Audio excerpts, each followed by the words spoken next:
This is the Kimpo Show, and we have got a great episode in store for you. We are going to be talking to none other than Simon Bartholomew of the brand new Heavies. So we're going to set the stage for that and give you some acid jazz back to back to back to back. This is Bing. This is the Kimpo Show. Prince of Peace, won't you hear my plea? Ring your bells of peace, and love it never cease. Prince of Peace, won't you hear my plea? Ring your bells of peace, and love it never cease. Yeah. This bit's easy. 1, 2, 3. 1, 2, 3. It's the peace of the will of the people, peace of the will of the land. When this song was written, kind of in the 80s, I think we'd all be wearing silver suits by now in a peaceful world. It hasn't quite happened like that. So I guess all we do is put this out. Some utopian feeling. And it go, and it go, and it go, and it go, and it go. Prince of Peace, won't you hear my plea? Ring your bells of peace, and love it never cease. Prince of Peace, won't you hear my plea? Ring your bells of peace, and love it never cease. Pushing and a shoving and a killing all the loving. Pushing and a shoving and you're killing all the loving. Come on. Pushing and a shoving and you're killing all the loving. Pushing and a shoving and you're killing all the loving. See, a peace is so much more, and the state without a war. A peace is a chance that we never had before. Running along a road, not knowing where I'm going. I'm planting up the seas, not knowing where I'm sowing. These sets in a direction. Sitting in the middle is broke up the fence. Want to run and hide, but the world's too small. So if I have to play, I make you pass the ball. but a piece in the universe we need to rehearse. Heart make a world, and the world is a curse. Now need a rest from a world together killing. International arms, chilling and willing. When the world she has enough for every man's need. Man's always killed to satisfy the greed. Is there any way out? Selling twisted technology to those who ain't got it. Prince of Peace, won't you hear my plea? Ring your bells of peace, and love it never cease. Prince of Peace, won't you hear my plea?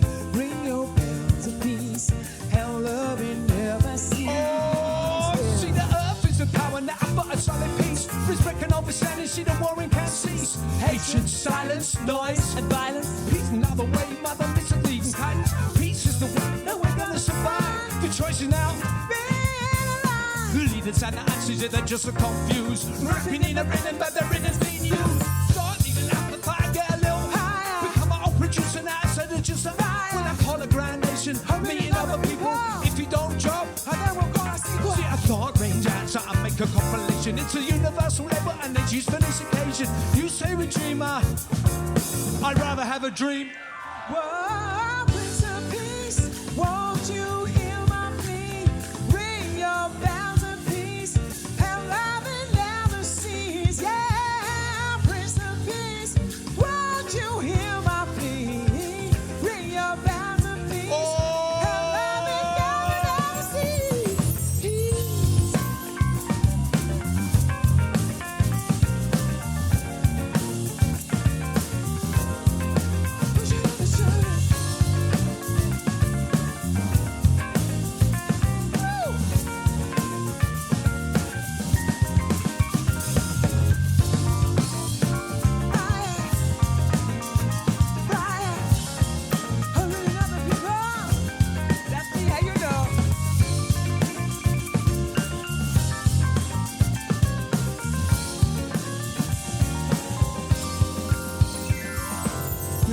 Peace.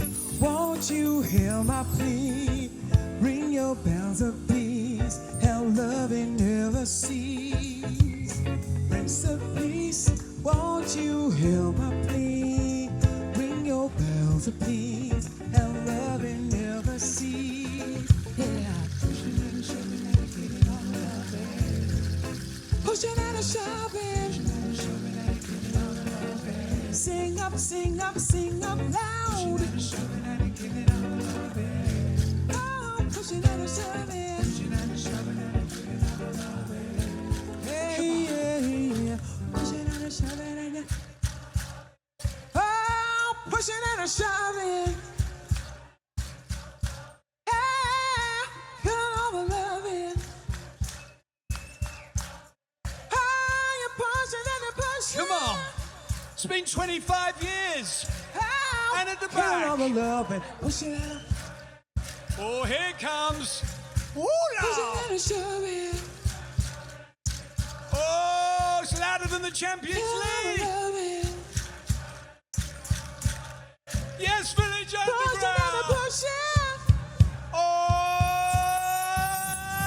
Getting all the loving. Pushing and a shoving and getting all the loving. Yeah, yeah, yeah.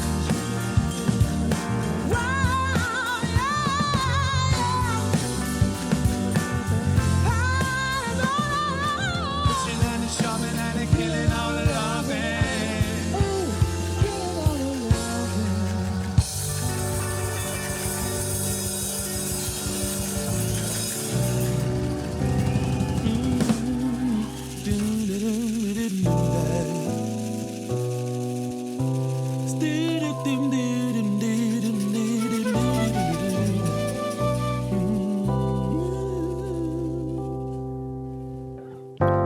I have never been so much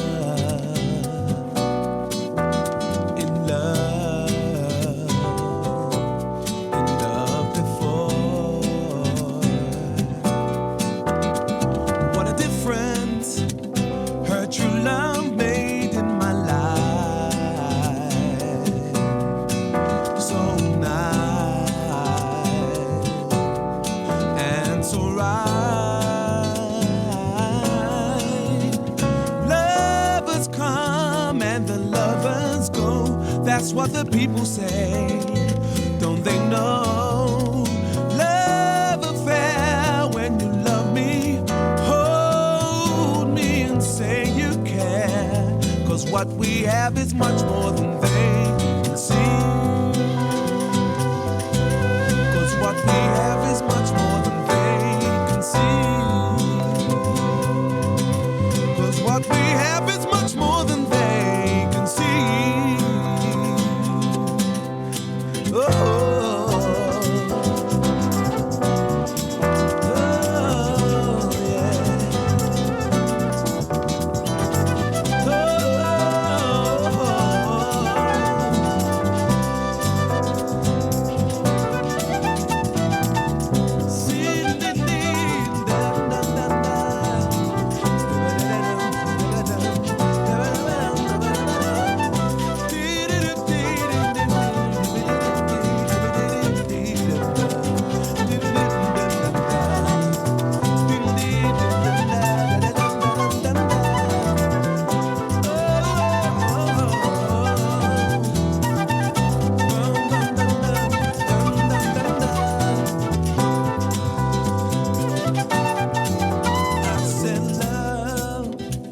I never knew that a touch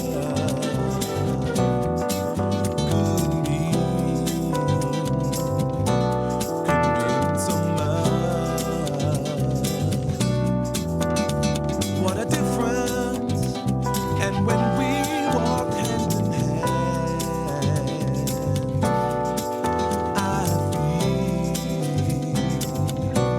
I feel so real. Lovers come and the lovers go. That's what the people say. Don't they know? Love affair when you love me. Hold me and say you care. 'Cause what we have is much more than they can see. 'Cause what we have is much more than they can see. 'Cause what we have is much more than they can see.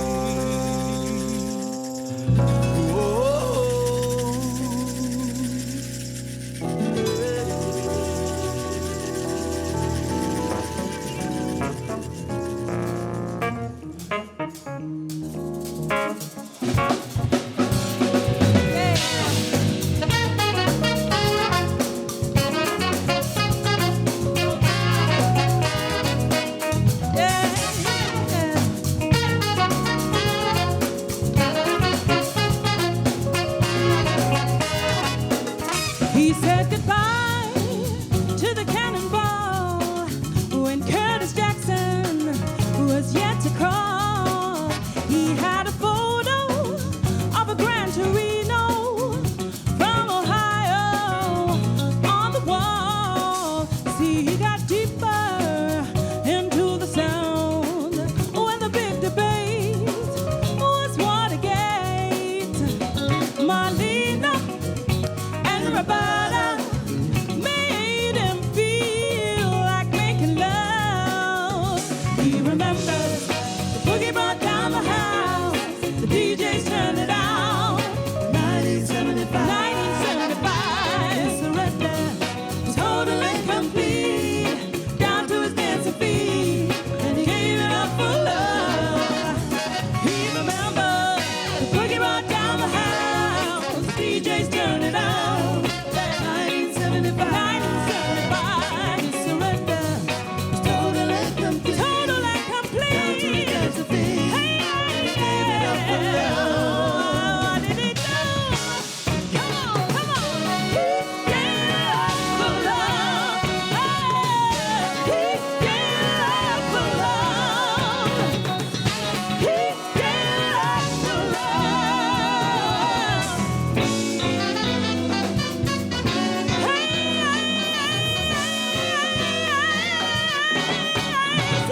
Santa played with the winds of fire, and the way of the world became his heart's desire. He met a girl with freckles on her face. They found a place in the summer.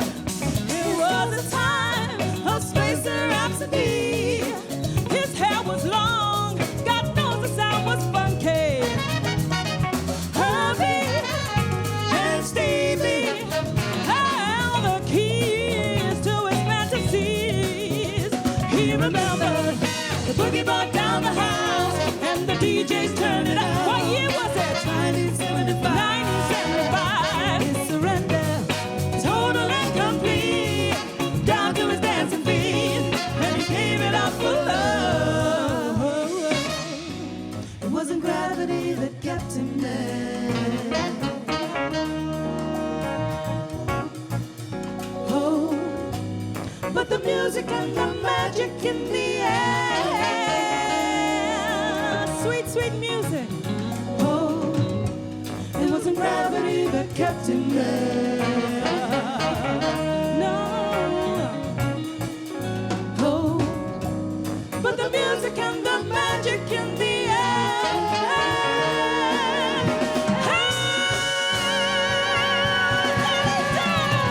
Come on, all your love. He gave it up for love. That's right. He gave it up for love. Hey, he gave it up.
You know, that's the way you make me love you, yeah.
This was the Ben Kimpo Show. Ah, yeah. Let Me Love You with Lil L.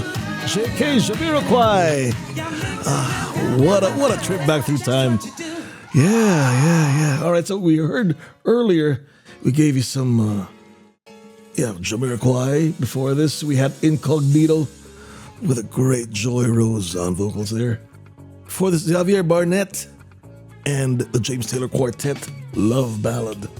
And we started off the show with Galliano, the comeback in Galliano, Prince of Peace, as we set the stage for our interview with none other than, Simon Bartholomew of the brand new Heavies. Now, they got a show here in Metro Manila, on the 8th. All right, so yeah, we'll find out about that later on. Go do the search, check your social media, but they've got a show on the 8th. All right, so anyway, my interest here's, the brand new Heavies.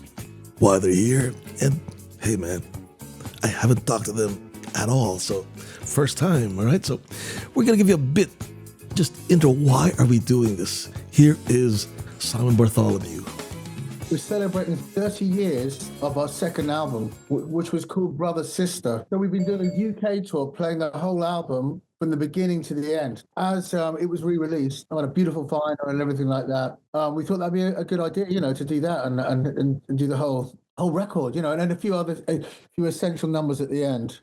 I knew the drummer when I was in infant school, the original drummer, and we were best friends actually. And then we went to high school, and the drummer and Andrew were best friends. Then I went to art college, and me and Andrew became best friends. So we all took it in turns to be like besties. And when we were at school, we used to jam a bit, but I was more into classic rock, and hippie music, from Hendrix, Hawkwind, reggae, punk, Hence all that the look. stuff. There we go. And they were more into funk. So we used to jam a little bit at school, but only once a year, three times.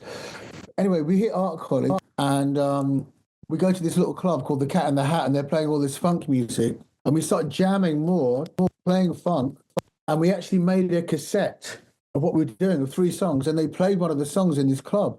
Because in those days, it was vinyl. This is before CDs, kids. And so they played this cassette. And now all the records they were playing were really old records from America. So if one was made in Chicago, it might sound different from one made in New York. So our cassette didn't sound, out of the blue, We had a nice quality microphone, that did help. And people kept on dancing.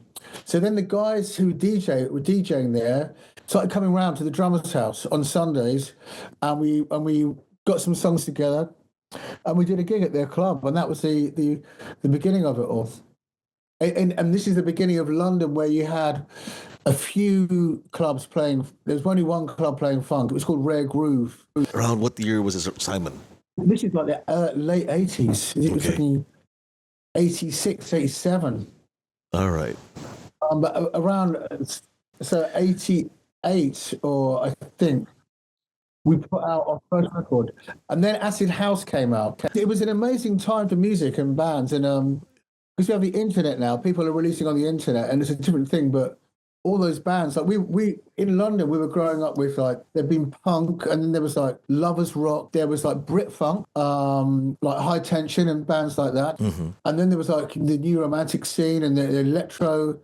I think we're the sort of people that don't just listen to the chart. Yes. We dug deeper and look for other music. So there's pirate radio stations playing jazz, funk, and soul because it wasn't heard on the radio. And then you had the John Peel show. Have you heard of John Peel? He had the Peel sessions. Yeah, the Peel sessions. People would do sessions for him, but also he played, New Order. Then he played reggae. Then he played Kraftwerk. Then he played, it's proper mad. Pretty eclectic sound. Yeah, and it was I think a unique and never to be seen again kind of a thing. You know what I mean? When you started getting airplay and recognition, did you think that you would last this long?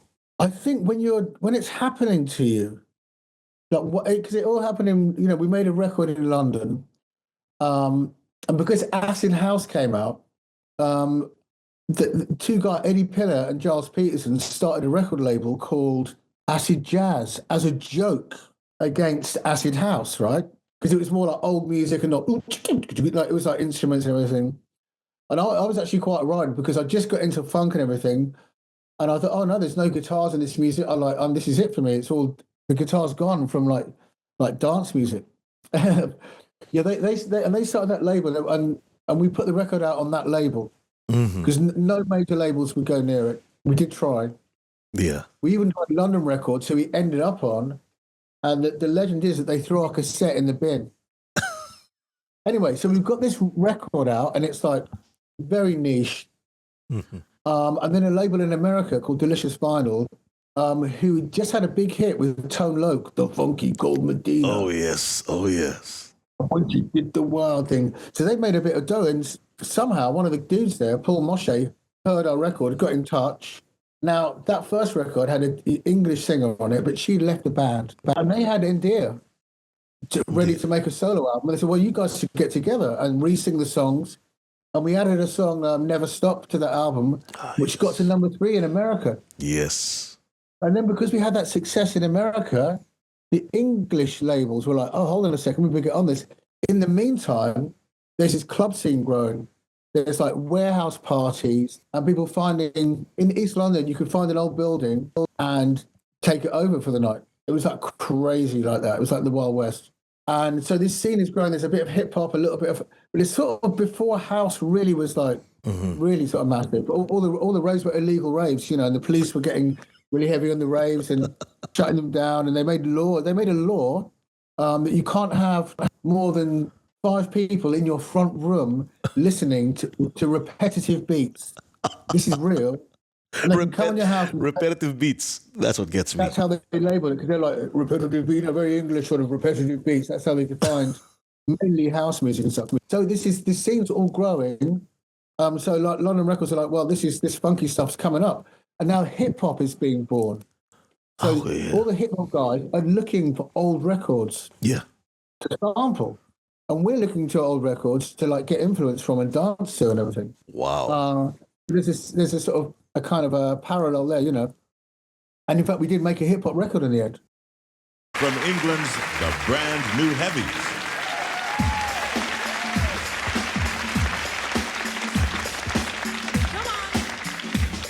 Come on, everybody.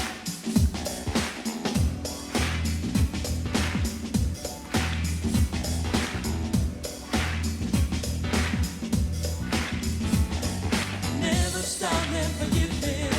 Never stop, never give it up. Never stop, never give it up. Never stop.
Oh, yeah, it's Bing back doing his thing.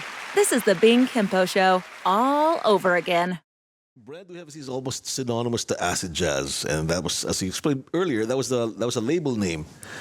How would you personally Yeah. describe the genre acid jazz? It's not so much a genre, it's more like a curation because acid jazz put these records out called Totally Wired, and they'd license 3 or 4 old songs and then put new artists on there too, like, all sorts of people, so they put the Brand New Heavies on there, Snowboy, Yeah. Noel McCoy, Mother Earth, Corduroy. Yes. And then it's they sort of throw it into this thing. So if you're looking for an old record, you might find it and go, oh, what's this sort of thing?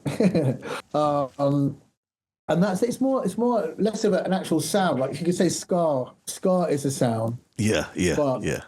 Acid jazz is kind of broader than that. In a way, it's old and new. It's not like a particular style of playing something. Does that make sense? Yeah, it does. For your band, how did that sound come about then? Every Sunday we go to the drummer's house.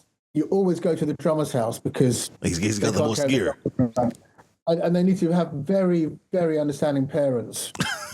Yeah. Every Sunday we go around there and we just jam for like 5 hours, just playing like grooves and stuff. And then we'd find a groove and go, that's as you're playing, jink, jink, and jink. And then, they're all locked together. And we take that and say, that's the thing, and that'd be like finding the groove. You've heard of the groove. Well, that's what it is, And then these guys came up. So then we started making more songs with this guy's girlfriend, Diana Brown. So originally we were called Diana Brown and the Brothers. Okay. And we did a gig at their club in Leicester Square in central London at Christmas. And we were so shy and were so young. At that time, the WAG Club in like Chinatown had started playing more funk. They had a thing on Friday nights called Black Market. It's in that area. There's this road called Berwick Street with loads of vinyl record shops where you go and hang out, and people were hanging out. And so that's the next thing. And then we're doing these like warehouse parties. I'll tell you one thing, in London Bridge, which is now all fancified, Andrew, the bass player from the Heavies, climbed up a lamppost, plugged some wires into the lamppost to get electricity, ran them into this big building with no toilets. People were like, going bathroom on the staircase. Wow. And we had no stage, no lights. They played funk, really sort of like entrepreneurial, really great. Like no one was interested in it. It's not commercial. I mean, people may be making a bit of money out of it. So how many people would be in these gigs? Well, they would vary, because also there was, maybe 100, 200 people, something like that. Okay. I mean, there was parties at empty houses, like an empty house, like a normal house. Uh-huh. Then you had this thing like Westworld, which got bigger, just more like getting a bit more ravey, a bit of funk and a bit of like the techno in there. And they had a big space underneath this motorway in West London. And they had like a car hanging from the ceiling. They're a bit like mutant punk sort of dudes. So you can find out about a party, and I don't know how we found out about them, really. People would do a lot of flyers, like paper flyers, and hand them out outside. Yes. That was the way. That was the internet. And so you go, let's go to this, or someone call someone up. It's all landlines in the house where you That's get to go, dial each number and wait for it to.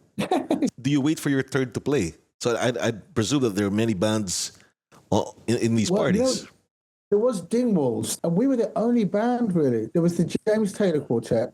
Yes. Another band started called Push, with some great musicians in it that are still playing today, with loads of people. They were doing covers of funk songs, but that was about it, really. Mm-hmm. Jamiroquai started like 3 years into this, because he was from Ealing, and Yeah. I remember him. We were walking around Soho. He was saying to me, "I'm like, oh, what's it like going on tour? What's America like?" And this and that. I said, "Man, it's cool." And then he just went.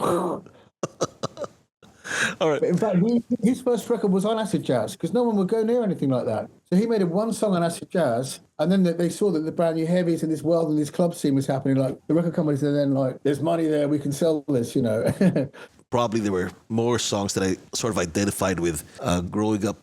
And these were acid jazz songs. But to me, they were also songs with positivity, with optimism. And of course, you got your hit, You Are the Universe, being an anthem. Your thoughts? Was acid jazz really outwardly trying to push a sunnier view of life?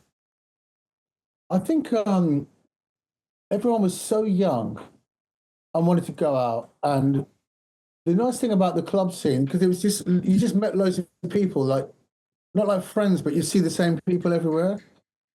There was jazz groups, jazz dancers, and all sorts of cats out there. A very interesting mix of people, all quite sort of entrepreneurial. Not like if you go to a rave and it's just everyone getting off for the weekend. They were all quite sort of like, it was quite discerning about the music, and I would say there's a positivity in that whole scene. You know, like people, you know, meeting girls and boys and doing stuff and putting in your own thing to have a good time, to dance, and so within that, yeah, we were like all happy, and so maybe that just comes out in the music, you know. Like, I believe that you can hear the energy in the room. Sometimes you might listen to a record and go, oh, you can feel how they felt, if they got on or not, you know. Yeah. In jazz records, all sorts of stuff like that. So maybe that's what's coming out, and it wasn't intentional. Let's be happy. There wasn't a manifesto, you know. To me, one of the most obvious crossover songs was really when Xavier Barnett, James Taylor Quartet, they did that George Benson song, Love Ballad. They did their own version. And of course, I listened to the old one, to the original version, but this was strange. This had a bit more of a, it was already acid jazz, even if it was stripped down. Well, this is it. I mean, there was a kind of a tradition of like organ players anyway to do like covers, you know. Jack McDuff and you know, Jimmy Smith and people like that. So it sort of lends itself to that, you know, even Billy Preston. And yeah, so it was like a stripped down funky thing. I think the idea was that, you know, well, the music came out because it was bands and there was no computers and no process things. It was like live, real drummers and everything. So it had a rawness in that, you know, and the energy and just hitting things and strumming stuff, you know. Yeah.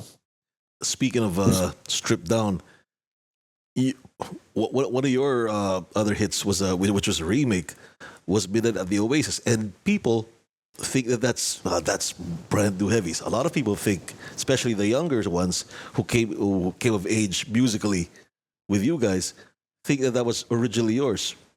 And of course, they eventually get to listen to Mario Moldor's version, and they think, all right, but you made that your own as well.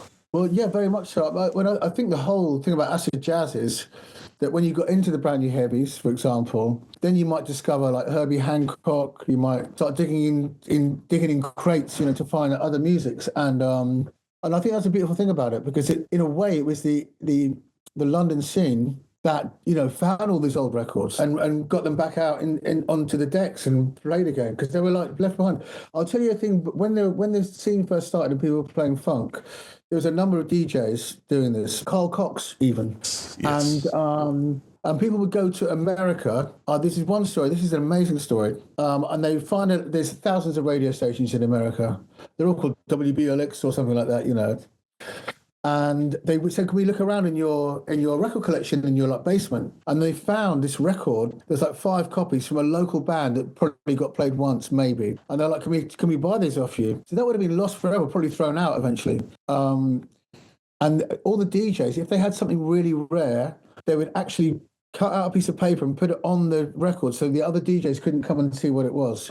There was competition to have the rarest records. It was like that, you know, it was like, you know. So something like I Believe in Miracles, you know, now that's quite a sort of well-known-ish tune, and you hear these songs in films and everything, but it was really, you know, it got this music saved, really, you know. And so Midnight at the Oasis, one of the guys who was in the band, he'd make these cassettes for us with all different things like James Brown and Trouble Funk and all kinds of crazy stuff. And he put that on one cassette, and London Records were like, can you do a cover? So we suggested that one. And made it our own, you know, because the original was quite sort of more like country and western more than very sparse. It's like, well, it's about eating a cactus that'll make your mind go good. So it was more like leaning towards that. We made it a bit more like, I think people don't get what it's all about sometimes. Yeah, like peyote or something like that. Midnight at the Oasis, sing your camels bare, shadows painting our faces, dreams, romance in our head, heaven's holding our hammer, shining just for us. Let's live up to a sand dune.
back behind the mic, mixing the music and messing with memories.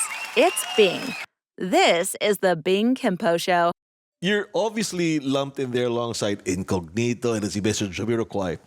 What do you think about that?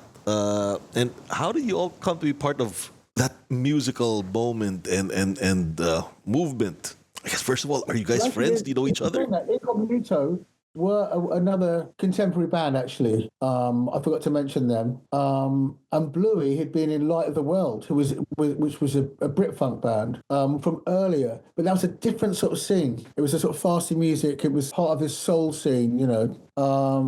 But they sort of continued into the sort of acid jazz genre. And funny enough, because I said like Eddie Pillar and Giles Peterson started acid jazz.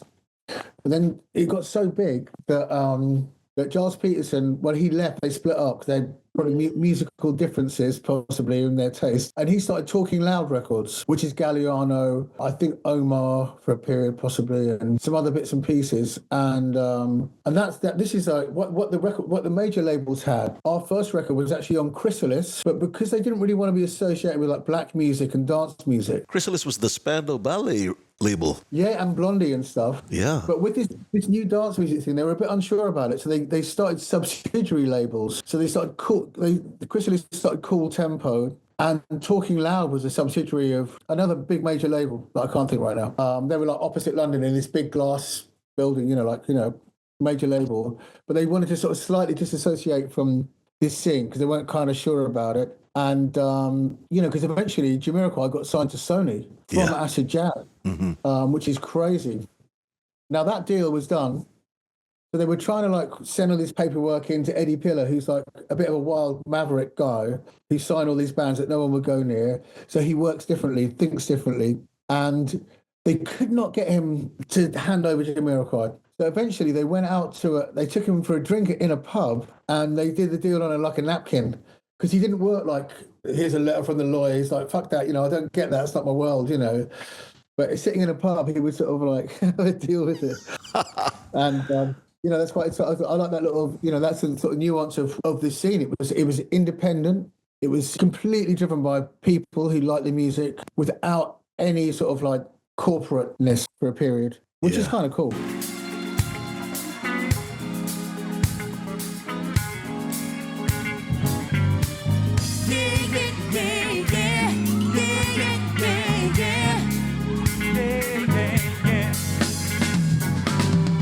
It seems to me that we don't always get along. If we are trying now, don't seem to try too long.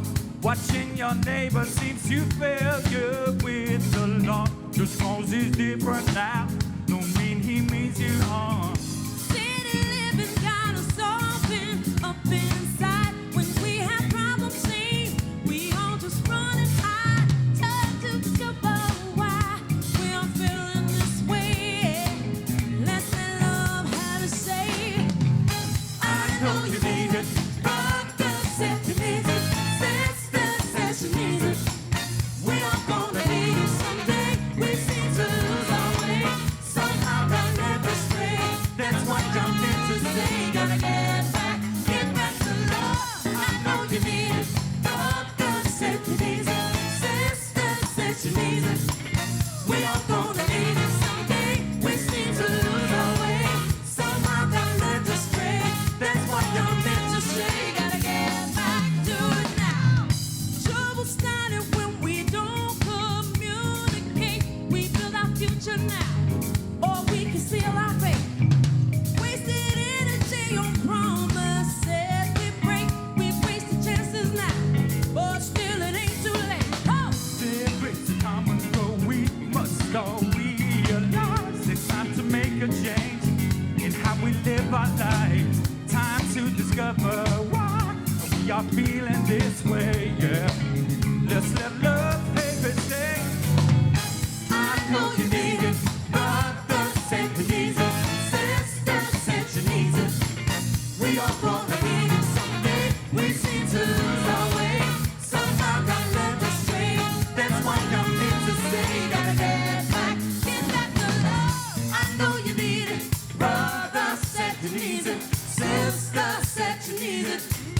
We are gonna need it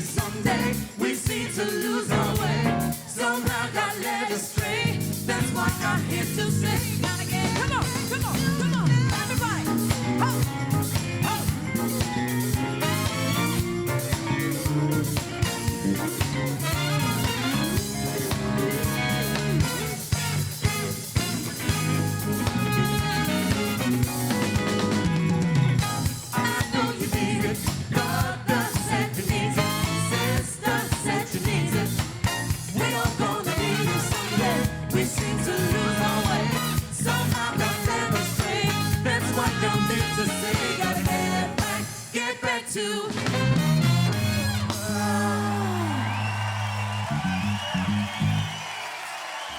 Where is Brand New Heavies headed right now? Well, there's new material sort of like in the pipeline. We're looking at doing another Heavy Rhyme Experience, Volume 2. I think they're going to bring out the Shelter album next. So we'll probably sort of do some touring on that and a similar thing with that. Because that's the one with You Are the Universe. Sometimes You Gotta Do Right. And Love that. like right and loads of stuff. That was with Saida Garrett, you know, that album. Yeah. All right. Now that you've been Saida Garrett, you've been identified with a number of vocalists over the years. So pick whoever you want to talk about. What did they bring in particular to the Brand New Heavies? How did you change a bit with this vocalist, or what was the added dimension? Talk about that, well, please. Well, actually, what happened with Endear, she was with the band, and then she left because she'd always wanted to make a solo album, and a lot of singers want to be on their own, you know, and sing in their own right. So when we worked with her, we'd be like in the studio. She like lived in London. We're in the studio jamming and stuff like that. And so one story is like an example of how we make music is like, I mean, sometimes people write songs at home and bring them in and we interpret them. Like she wrote Dream on Dream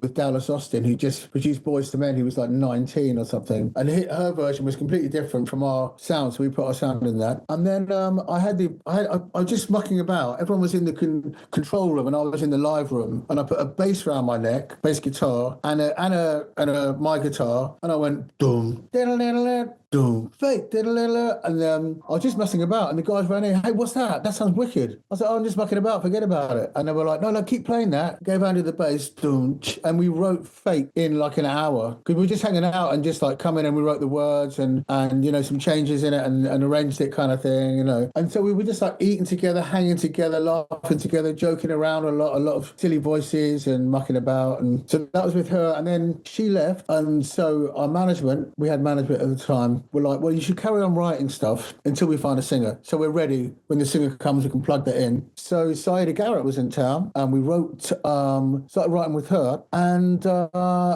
we all got on so fine because she's really funny and mad and like stuff. This, well, let's make a record together. So she'd come and she'd cook in the studio, and you know, we're laughing and hanging out and going for food together, all that, you know. So it was like, it's kind of how we do it, you know, like it's all quite sort of family. It's got a fam vibe to it, you know what I'm saying? Yeah, that's the way we roll, you know. Yeah. And they and then I think you had Carlene Anderson at one point as well. Yeah, I mean, I think that London Records, things had moved on, and they were signing up new bands and getting their roster quite full. We actually made a whole album with Carlene that never came out. I'd love to hear that. You know, it's a possibility to sort of just put that out for people to listen to on the website at some point in time. And we toured with her, and she's like a phenomenal singer. Her stepdad was Bobby Bird, and her mum was Vicky Anderson, like one of the James Brown people. So she grew up on the side of the stage with James fucking Brown. So that can't hurt, can it? Come on, old man. You can do this. Encourage the guy. Page him.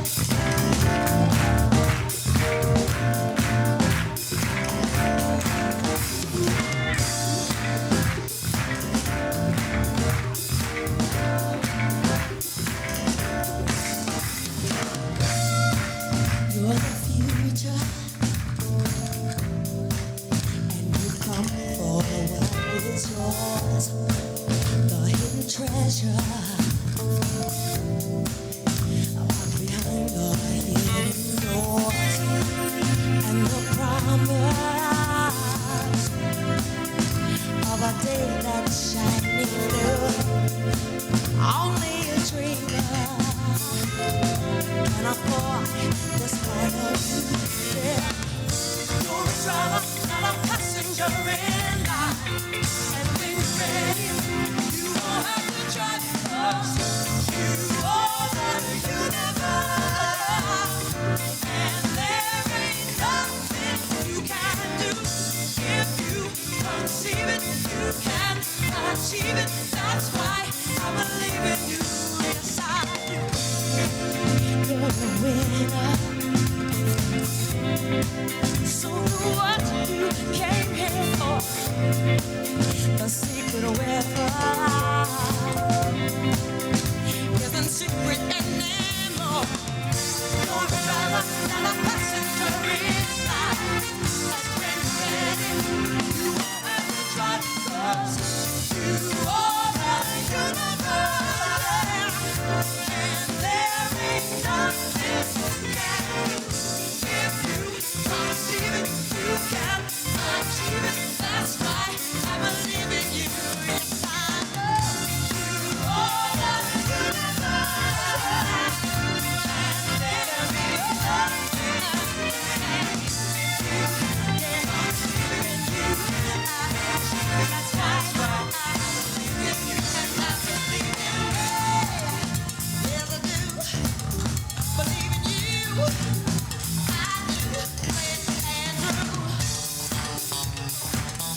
You're listening to the Bing Kimpo Show. Well, because he just can't help himself. As we talk now about acid jazz, I'm just reminded because I just saw the documentary again of yacht rock. You're familiar with the term, right?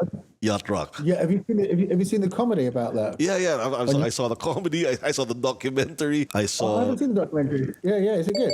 Yeah, yeah. It's pretty good. Except that. And I've also seen the reaction of Rick Beato about it. So they were. So this was the more of the musical reaction versus the fans, just because the musicians, Sure. well, at least some of the musicians didn't look too kindly on being lumped together and sorry and being called yacht rock. But I digress. So Yeah, I'm sure because they probably were all separate bands, and then it just got like genre lumped, right into yeah. this. Label. So Yeah. there are topics on what they call modern day yacht rock groups. So examples would be Young God, Silver Fox, Thundercat. To your mind, are there any modern day acid jazz groups right now? And who do you like? Well, you could kind of say that in a way that they're influenced by older music and musicians in particular, because it's quite a musical sort of genre. It's like about playing. Individuals, the bass, the drums, the guitar. Each of those has their own sort of genus. And perhaps like there's a number of bands. I can't remember all the names, but Wolfpack is probably the a band yes. which plays like funky stuff, and it's kind of like it's not acid jazz per se, but it's continuing that sort of funk. The attitude. You're listening to Weather Report. Clearly, they listen to funk, and they also work with. They got all these musicians to work with, and I can't remember the names of the other bands. There's a few, and they're fucking amazing. They're too good. They can all fuck off. As you There's quite a said, big scene in London of new bands playing funk and learning instruments, and young guys, really incredible, like playing fusion and jazz and funk, like again, because it died for a bit. you grew up, I guess, in an age where not much computers, none of these things which aid. No computers. No computers CDs. at all. So this was really you. What's it like right now making music? Because you still write, you still perform, you still record. What's the difference between now and then for you? And when you look at musicians now, the younger generation, Wolfpack and all of that, what do you see? What differences do you notice? Well, I went to see Wolfpack, and when we played, it was quite a strict sort of rhythmic thing, a bit more, in a way, like you sort of, after playing rock and everything, one is more like contained and sort of not oppressed, but like you're not just freaking out and everything. When I went to see Wolfpack, when the bass player would go, it's the music was playing along, and he'd do a little stop, he'd go, everyone would go, yeah, it's a bit more like that. Whereas we weren't doing that sort of thing. That's a slight sort of difference there, and it's sort of like it wasn't like macho for us. It was like soulful and feeling. We still kind of make music the same way because that's just what we do. That's how bands make music. I guess you get it quite a lot in rock music, bands playing together. But still, even when we jam, we can't help it. We're in this rehearsing and we start jamming, and the singer will be like, "Guys, can you stop jamming?" Someone will go and in our show, jamming between the songs. And so every show is different. You are very danceable. You lend yourselves to polished, sophisticated music. So I wouldn't associate you as a band per se because of the kind of music that you put out. It's dancey, but really, come to think of it, 3-4-piece band. You are well, of course. The guys in the band that we hire have been. I think the keyboard player's been in the band like 20 years now, and so we're like good friends. We travel together. We're like a little family. I probably spend more time with them than I do with my own family because of the touring and the gigs and everything. And it is quite kind of a musical thing, Like when we play, we have like we all have solos and stuff. So you get this moment to express yourself in the show. Then you're playing the song, and there's different styles of music in it. It kind of is. I would say it's a band, Even like someone like Ian Jury, he had a band, that he worked with a lot, and then you get a sound together. Because if you play with the same people, you get to know each other. You get a kind of telepathy that that if a song finishes and Andrew goes boom, boom, we go like, what's going on? What key is it in? And then he goes, drums will join in, and then like, and we just come in like that. And that's something that is quite unique to the Heavies, really, depending on the mood we're in. And sometimes our shows are like, so we've got to shorten some of the songs because we've got like an hour and a half set and we're going for like 2 hours, or like because we're just doing all these jams and stuff. It's quite funny. I quite like that, a bit loose and groovy. Yeah.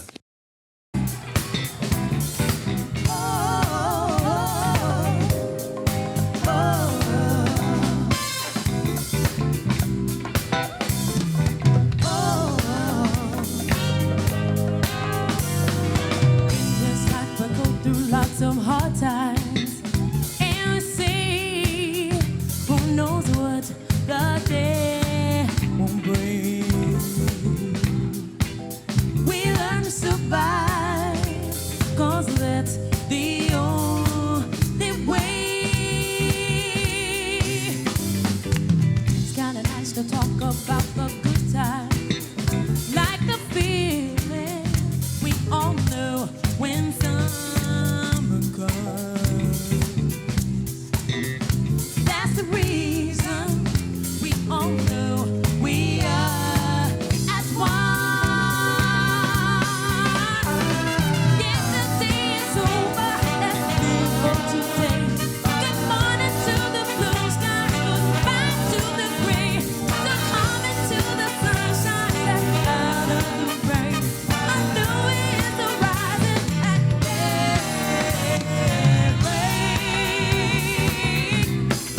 people, everybody together. People come to our world. People, everybody together. People come to our world. I think it's time we had a celebration. It is time to burn another way. To keep moving on to a better day.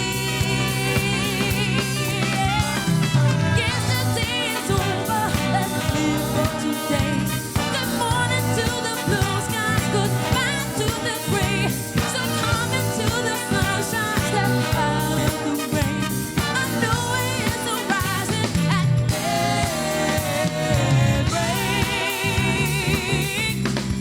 people, everybody together. People come to our world. People, everybody together. People come to our world.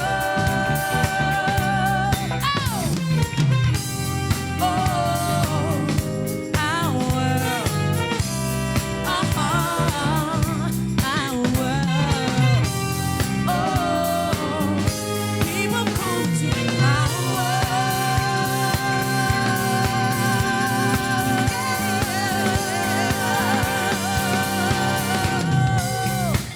At daybreak, we can live, we can love. Come on, people, we can get it on. Together, let's go together.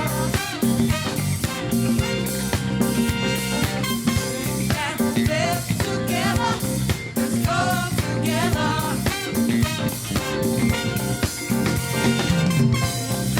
Live together, let's go together. Right there, together. Live together, let's go together. All together.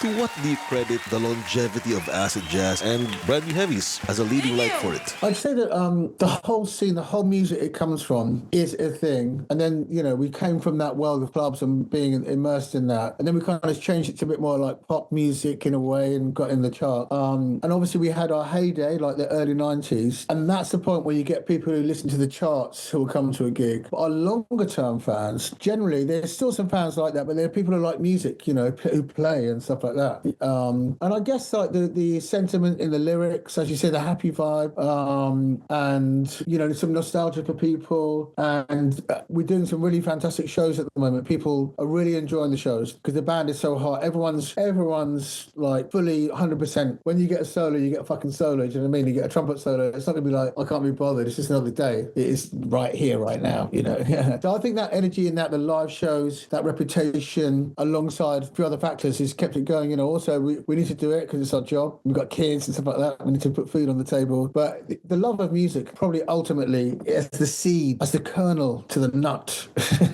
Simon, this thought just came to mind. You know, you came out in the 80s, and at that point, you followed the new wave era, and the new wave era had a lot of gloom, had a lot of angst, had a lot of anger, and then you come along, and then you know, I guess is it the response? There's got to be some positivity after going through so much gloom and taking on the problems of the whole world carried on your shoulders. If you look at, like, a lot of disco and dance music, like New York was just a bomb site in the 70s, and so they opened Studio 54, and you go in this room and just be in another world for a bit, away from all that. Let's just have a good time. Let's all just have a good time, you know. And I think that's when we went out. It was like, let's go and dance and forget about the outside world for a minute, you know. And I think that's the sort of essence of a lot of like funky music and clubbing and that sort of experience. Is, you know, even going to Ibiza, you don't go to sort of be angst. You go and have a good time, you know. And that's the sort of how it began and where it's at. You know, there's some angst and bits and bobs in some of the songs, and heartbreak perhaps. There's stories of life, aren't there? The human condition, and it's that kind of a thing, you know. I mean, I enjoy like other music, so like, you know, I don't mind a bit of angst music, and perhaps David Bowie I'm a big fan of, and you know, but yeah, you know, it's like the blues, you know. It's kind of like you might be talking about having the blues, but then people would be digging the music, you know, at the same time. I think the music has a life in itself, and then the lyrics have another thing on top. So you can like choose what you want to take from that experience, you know, listening experience or watching the band or something. Yeah, perhaps. I don't know. Something like that. Simon, thank you very much for your time. Awesome, mate. Really good to meet you, bro. See you in person. Yeah, keep in touch on that, yeah?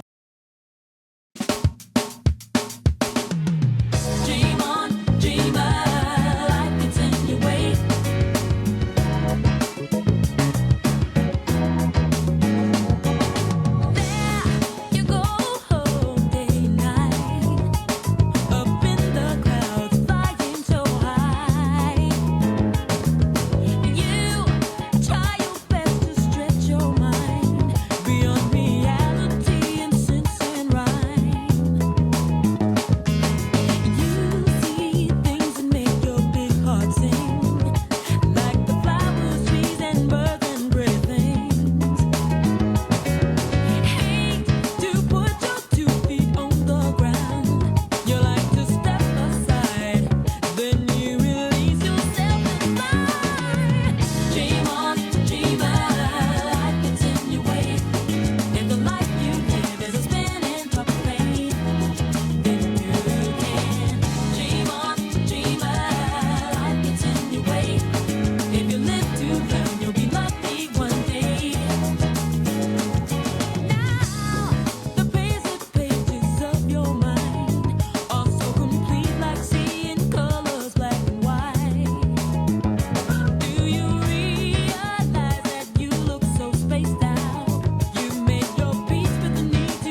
This is the Bing Kimpo Show.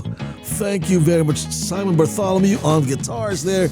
It's the brand new Heavies. Had a great conversation with him. Did that over Zoom. He was in the UK. I was in Mariveles, Bataan. That's right. And by the way, speaking of Mariveles, Bataan, I was doing that at the Freeport area of Bataan. It's the birthday weekend of the Freeport's Administrator and Chief Executive Officer, Hussein Pangandaman. Happy birthday to you, sir. Oh, man. Great interview. Love that. And right now, we're going to play a couple of tracks rather, that we actually made mention of in that interview. We were talking about acid jazz bands of today. Well, he mentioned this particular group.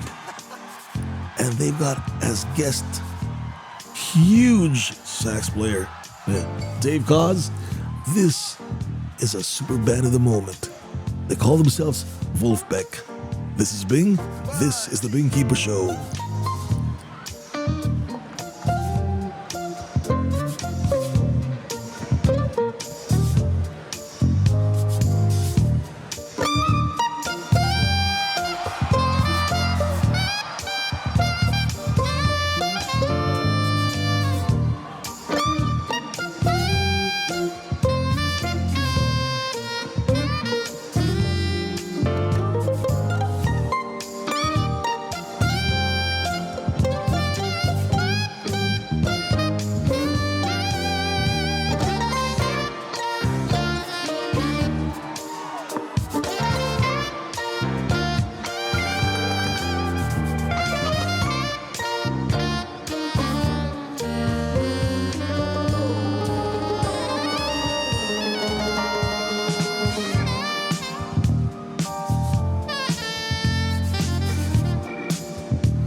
just take a ride.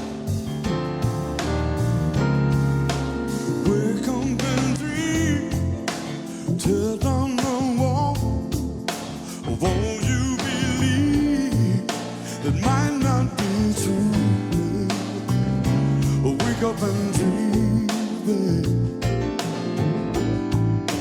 Just hold your face into the light. Though right now you might not know why. Wake up and dream, babe.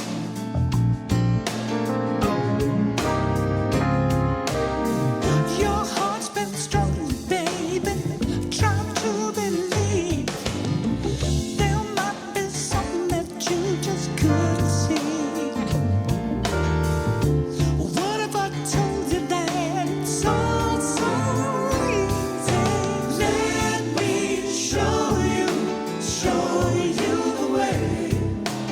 On the edge of dark, there's the brightest light. A blinding light on the edge of dark, where no one can tell there are worlds apart. We'll live without, just take a ride. Wake up and dream, open your heart, think of your mind as limitless sky. Wake up and dream, baby. The logic of love is where we must start. Until we are free, we meant to fight. Wake up and dream, babe.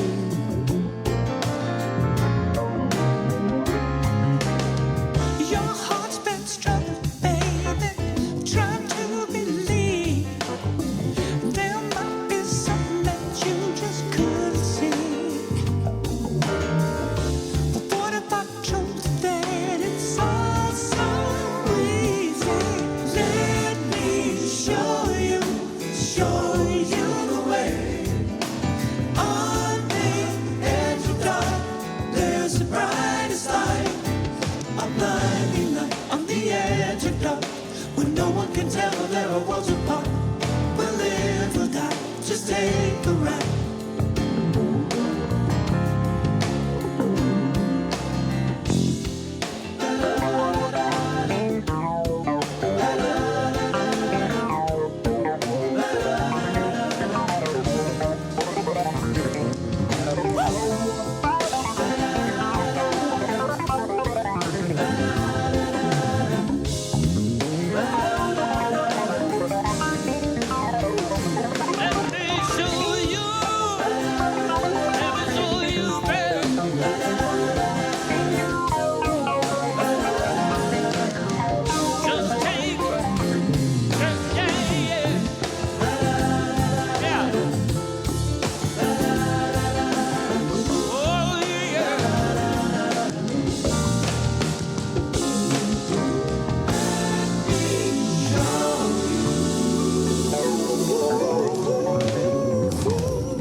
Mula sa higit 100 taon ng pag-idlip, nagising sa lakas ng inyong hilig at nalugmok simbing ng dulog ng inyong isip. Kumusta na ang mga baile?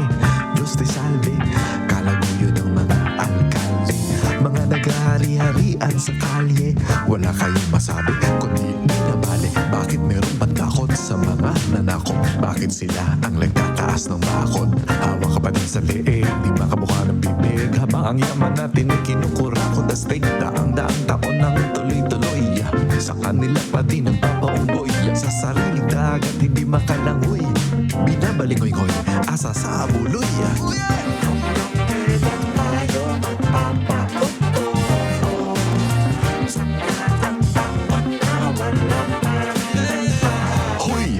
mga gising masahol pa sa lasing, sa usong pananaw lang kumikiling. Mga filosofiya ninyo ay paling, kahit walang ebidensya nagmamagaling. Binibigyang halaga, opinyon ng barkada, tama man o mali, gusto ay sama-sama.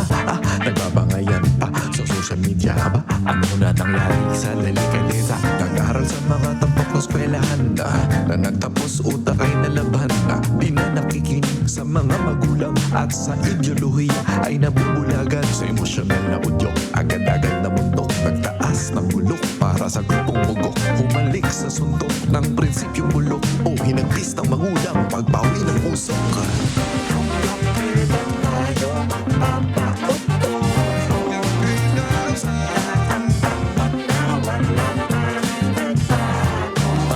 Nandun lang kung saan may pakinabang, pero madaming isyo ang iniiwasan. Mga banyagang bayan ng pamantayan, hindi alam sila mismo ang kalaman. Sinong loko ang nagnakaw ng iyong lakas? Sariling kasaysayan ay di mo pa natuklas. Sa sistemang di batas, di kayang bumaklas. Sa isa't isa ba kayo nag-aaklas?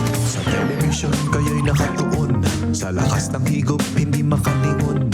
Habang kultura mo ay nilalamon, sariling wika'y tinalikuran. Oh, come on! Sa mga artista, sobrang kinikilig. Sa baluktot na media, tangang nakikinig. Galit daw sa korupsyon ng di ka sa tindig, pero pag tropa ang sangkot, di ko mambibig.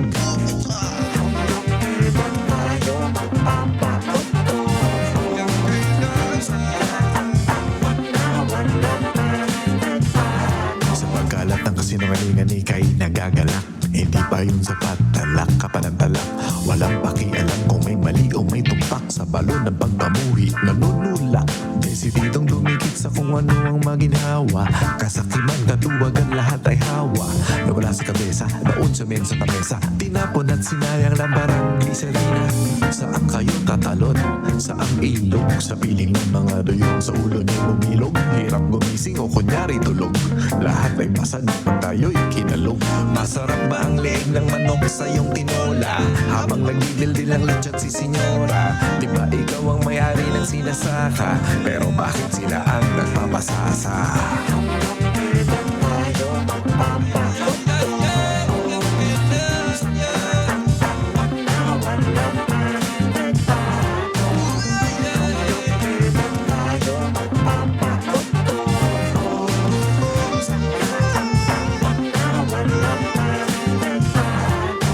Na kanino?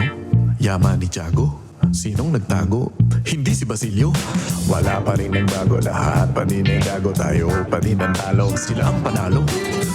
Tatapusin ko na itong litanya at babalik na lang sa aking kamanya. Nagsasayang ng laway sa kampanya, wala pa ding lunas sa kanya-kanya. Ibalik yun na lang ako sa hukay. Sa pagkaalipin, walang saysay mabuhay. Sa katahimikan, mas malaya akong tunay. Bariling muli, lang di na makapagbulay.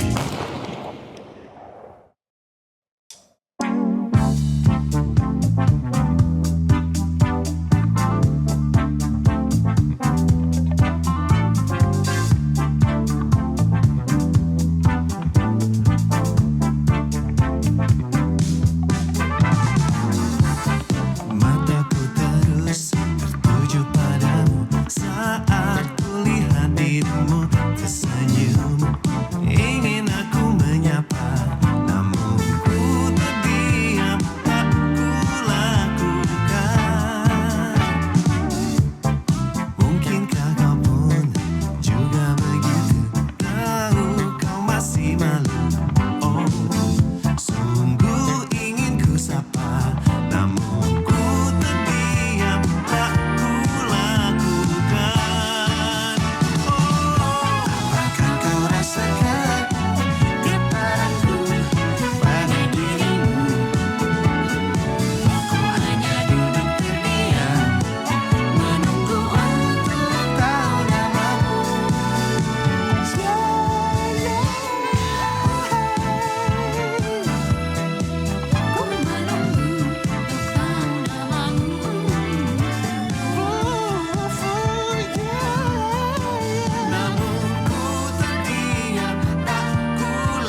This is the Bing Kimpo Show.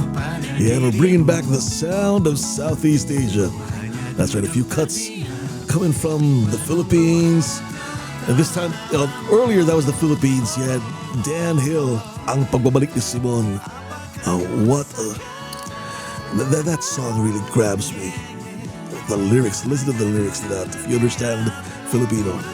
That was Dan Hill earlier with Ang Pagbabalik ni Simon. This one from Indonesia, Malik and the Essentials featuring And Mesh. What a cut. One of my favorites from that country. And right now, well, 3 songs in a row from the Sound of Southeast Asia archives. We've got this time coming from Thailand. Ah, yes. Oh, man, these guys know how to tug at your heartstrings. This is the Parkinson, and this is the Bing Kimpo Show. และใครจะรู้รักที่มีอยู่เก็บในใจมาแสนนานเก็บมันอยู่จนล้นใจก็เธอนั้นอยู่สูงเกินไปไม่มีทางที่หัวใจมันจะได้พูดไปให้ฟังแต่ในนาทีนี้แค่ในตอนนี้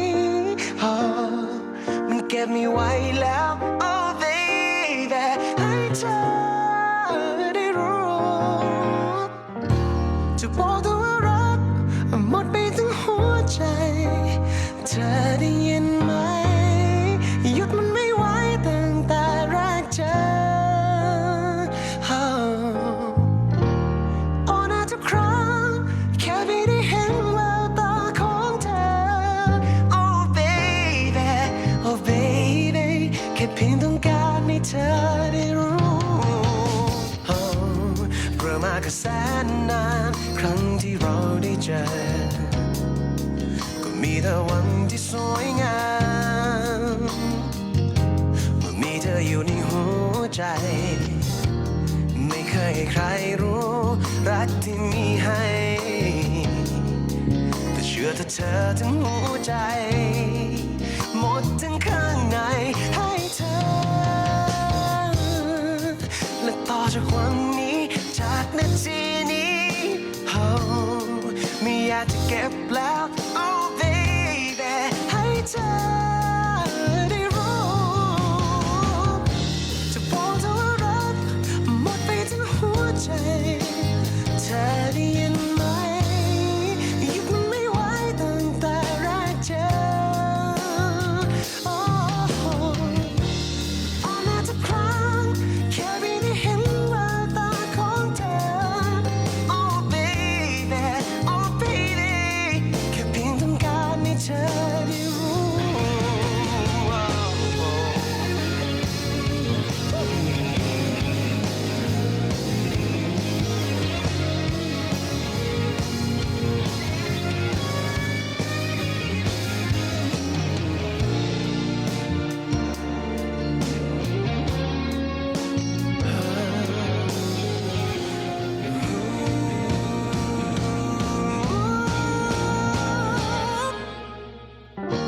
จะบอกเธอว่ารักหมดไปทั้งหัวใจเธอได้ยินไหมหยุดมันไม่ไหวตั้งแต่แรกเจอน่าจะครั้งแค่ไม่ได้เห็นแววตาของเธอ Oh baby Oh baby แค่เพียงต้องการให้เธอได้รู้จะบอกเธอว่ารัก This is the Bing Kimpo Show. Yeah. Counting down the minutes. Show's about done. And once again, 3 songs in a row from the Sound of Southeast Asia archives that we got. Started off with Dan Hill from the Philippines, Ang Pagbabalik ni Simon. Followed it up with the Malik and the Essentials featuring And Mesh from Indonesia with Tagdiam. And this is from Thailand, the Parkinson. Yeah. Well, thank you very much once again to Simon Bartholomew of the brand new Heavies for spending time doing the interview for this show. And we leave you with this track coming from Alan Holdsworth. I wanted to say thank you very much to a dearly departed friend, the late Derek Ileto. Great guy who opened my ears to listening to progressive rock. This is your legacy to me, my man. Alan Holdsworth. This has been the Bing Kimpo Show.